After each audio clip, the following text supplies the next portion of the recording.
DNA evidence has transformed criminal justice. A biological trace left on clothing, a weapon, or a victim can associate a person with a crime scene or demonstrate that the person was never the source at all. Because DNA analysis is grounded in biology, statistics, and laboratory instrumentation, juries may regard it as more objective than an eyewitness identification or a disputed confession. But a DNA result does not emerge automatically from a machine. It passes through human hands. Evidence must be collected, documented, and preserved. Scientists must extract the biological material, measure it, amplify selected genetic regions, and interpret the resulting data. Every stage includes quality control procedures designed to expose contamination, instrument failure, and unreliable results. Those controls are not optional technicalities. They are the scientific foundation that allows an analyst to say, the final result can be trusted. If a control fails, the scientist may need to stop, investigate the problem, and repeat part of the test.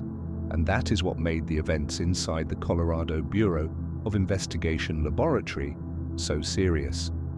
According to the agency's investigation, one of its most experienced analysts sometimes removed or concealed information showing that parts of the testing process required additional attention.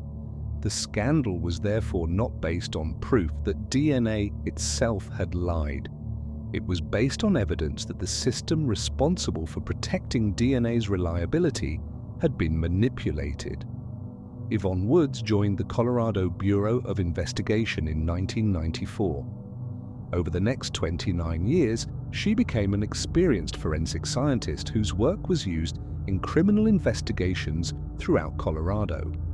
Her laboratory reports could help determine whether DNA was present, whether a profile could be developed, and whether evidence was consistent with a known individual. Her conclusions could influence charging decisions, plea negotiations, and courtroom testimony. To prosecutors, defense attorneys, investigators, and victims, the laboratory's credibility was essential. Woods's long career gave her extensive knowledge of the testing system, but investigators would later conclude that she also understood how to exploit weaknesses inside that system. The Colorado Bureau of Investigation said Woods concealed certain activities from the laboratory's technical review process. That meant the system intended to catch errors did not immediately reveal what had happened. For years, official reports continued moving from the laboratory into police files and courtrooms. Then in 2023, a research assignment exposed something unusual. Laboratory management assigned a project involving previous DNA work, and during that process, missing data was discovered in records associated with Woods' testing.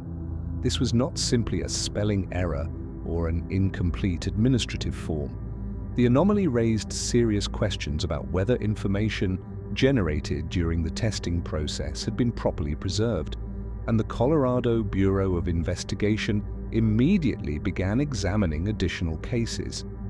The deeper reviewers looked, the more irregularities they found.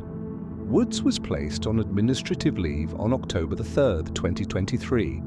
She performed no additional laboratory casework and retired the following month, before the internal investigation had been completed. Colorado officials then requested outside assistance. The Kansas Bureau of Investigation helped evaluate the scientific and technical issues, while the South Dakota Division of Criminal Investigation conducted a separate criminal investigation. Reviewers now faced an enormous task. They could not examine only the case in which the anomaly had first appeared. They had to return to the beginning of Woods' career and determine whether the same behavior had occurred elsewhere. That meant almost 3 decades of DNA testing had to be questioned, located, and reviewed. The internal investigation produced disturbing findings. According to the Colorado Bureau of Investigation, Woods omitted material facts from official criminal justice records. She deleted or altered data that could reveal problems with quality control samples. She removed information showing that she had failed to troubleshoot issues during the testing process. and she did not always provide complete documentation concerning the tests she had performed. Investigators concluded that the conduct appeared intentional, but one distinction is essential. The review did not find evidence that Woods fabricated DNA profiles or deliberately invented false DNA matches. That does not make the misconduct harmless. Deleting quality control information could allow a result to appear complete even when laboratory protocol required further investigation or additional testing, creating deep uncertainty about the reliability of her conclusions across hundreds of cases. The scandal became even more troubling when the internal investigation uncovered earlier concerns. In 2014, a colleague questioned Woods' testing in one case and reported the concern to a technical leader. 4 years later, in 2018, Woods was accused of manipulating data. She was temporarily removed from casework while the allegation was reviewed, but she was eventually reinstated. According to the Colorado Bureau of Investigation, the results of that review were not escalated to senior leadership. Woods returned to DNA testing, and the irregularities that finally triggered the larger investigation would not be detected until 2023. The scandal was no longer only about the conduct of one scientist. It was also about supervision, internal culture, and whether a respected laboratory had placed productivity ahead of careful scrutiny. By December 2024, the Colorado Bureau of Investigation had completed its comprehensive review and identified 1,003 cases affected by the misconduct. The word affected does not automatically mean that 1,003 innocent people were convicted. An affected case could contain missing documentation, altered control information, or testing that should have been repeated. Some cases may have contained overwhelming evidence unrelated to Woods' laboratory work. Others may have depended much more heavily on her findings. That is why every file required individual legal and scientific review. Prosecutors had to determine whether the DNA evidence remained usable. Defense attorneys had to ask whether undisclosed information could have changed a trial, and courts had to consider whether defendants had received fair proceedings. The consequences soon moved beyond internal reports. In one Colorado murder case, prosecutors offered defendant Garrett Coughlin a plea agreement after concerns surrounding Woods made it difficult to present the original DNA work in the same way at trial. Coughlin pleaded guilty to 3 counts of second-degree murder and received a 42-year sentence, avoiding a possible life sentence under the original prosecution. In another case, the murder conviction of Michael Clark was vacated in April 2025 amid several claims, including concerns connected to Woods' work. Every legal challenge presented a different combination of facts, and for victims, reopening a case can feel like the justice system is taking back an answer it once promised was final. In January 2025, prosecutors filed 102 criminal charges against Woods, including cybercrime, perjury, forgery, and attempting to influence a public servant. On June 23, 2026, she entered guilty pleas to 4 felony charges. The remaining charges were dismissed under the plea agreement, with sentencing scheduled for September 2026 and an agreed range of 8 to 16 years in prison. The guilty pleas changed the central question entirely. This was no longer only an allegation arising from an internal investigation. Woods had admitted criminal responsibility for conduct connected to her laboratory work, and whatever the immediate motivation behind her actions, the result was the same.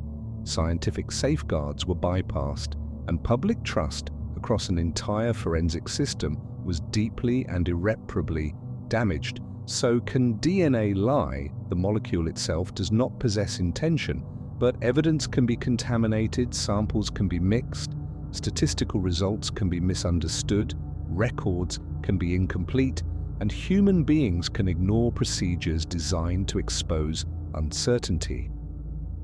DNA evidence is powerful precisely because the scientific process contains controls, documentation, independent review, and the possibility of retesting.